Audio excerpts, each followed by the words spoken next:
नमस्कार, मैं हूं मनोज सिंह और आप देख रहे हैं विक्रमशिला एकेडमी का यूट्यूब चैनल। कासगंज जिला आज से ठीक 7 साल पहले बहुत चर्चा में आ गया था पूरे देश में। 26 जनवरी 2018 चंदन गुप्ता की हत्या हुई थी और चंदन गुप्ता नामक एक 20 वर्षीय युवक पूरे देश की मीडिया में चर्चा का विषय बन गया था। अब प्रकरण ये था कि 26 जनवरी 2018 को गणतंत्र दिवस के अवसर पर तमाम युवक तिरंगा बाइक रैली निकाल रहे थे और जब ये तिरंगा बाइक रैली मुस्लिम बहुल क्षेत्र में पहुंची तो किसी बात को लेकर के उनमें आपस में झड़प हो गई और पथराव, लाठी डंडे और गोलीबारी के बीच एक युवक, 20 वर्षीय युवक था चंदन गुप्ता, उसकी मौत हो गई। चंदन गुप्ता की मौत के बाद पूरा कासगंज हिंसा की चपेट में आ गया। सांप्रदायिक दंगे फैल गए, तमाम गाड़ियां जला दी गईं, तमाम दुकानें जला दी गईं और पूरे देश की मीडिया ने इसको ज़ोर शोर से उठाया और चंदन गुप्ता को एक प्रकार से जो शहीद का दर्जा दिया गया कि जो तिरंगा रैली निकालने के दौरान उसकी मौत हुई थी, उसकी हत्या हुई थी। उत्तर प्रदेश में सीएम योगी थे। उन्होंने हालांकि 20 लाख की मदद दी, एक सरकारी नौकरी का वादा किया, लेकिन चंदन गुप्ता के पिता के अनुसार अभी तक वो वादा पूरा नहीं हो पाया है। तमाम गिरफ्तारियां हुई थीं और उन गिरफ्तारियों में एनआईए, ये सारा मामला जो था वो एनआईए की विशेष अदालत में चला। एनआईए की विशेष अदालत में 31 लोगों के खिलाफ आरोप पत्र दाखिल किया गया था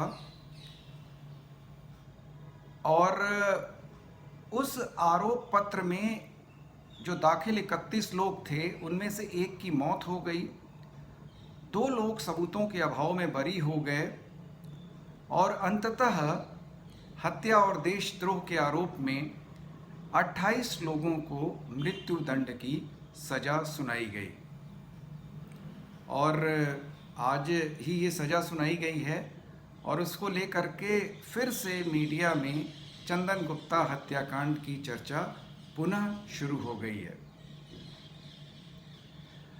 हम लोग कासगंज के बारे में थोड़ा सा जान लें। कासगंज दिल्ली से लगभग 200 किलोमीटर दूर पड़ता है। पहले ये एटा ज़िले का हिस्सा हुआ करता था, लेकिन सन 2008 में बीएसपी का शासन था और उस समय मुख्यमंत्री थीं बहन मायावती। उन्होंने एटा ज़िले को प्रशासनिक दृष्टिकोण से विभाजित किया और कासगंज का हिस्सा अलग किया और उस ज़िले को एक नया नाम दिया, काशीराम नगर। लेकिन जब सपा का सरकार आई, सपा का शासन हुआ 2012 में, तब पुनः इस ज़िले का नाम परिवर्तन किया गया और काशीराम नगर की जगह इसको पुराने नाम कासगंज के रूप में ही बदल दिया गया।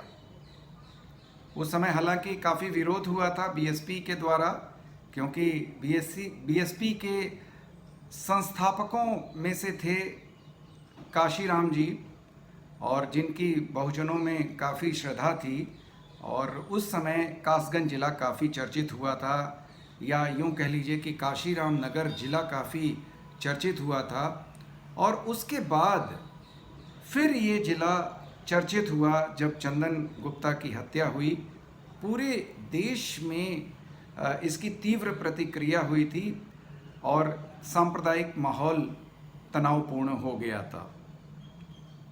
तो इस महत्वपूर्ण निर्णय जो एनआईए की विशेष अदालत ने दिया है, उसके बाद इस प्रकार का दंगा फसाद करने वालों को एक तगड़ी सीख मिलेगी कि अगर वे सांप्रदायिक हिंसा में लिप्त होते हैं या इस प्रकार की किसी हिंसा में लिप्त होते हैं तो उनको कड़ी से कड़ी सज़ा भारत की अदालतें, संविधान या जो कानून हैं उनके दायरे में रहते हुए देंगी। तो आज इस वीडियो में बस इतना ही। आपसे अनुरोध है कि Vikramshila academy Lucknow YouTube channel को ज़्यादा से ज़्यादा सब्सक्राइब करें, लाइक करें और शेयर करें। नमस्कार, जय हिंद, जय भारत।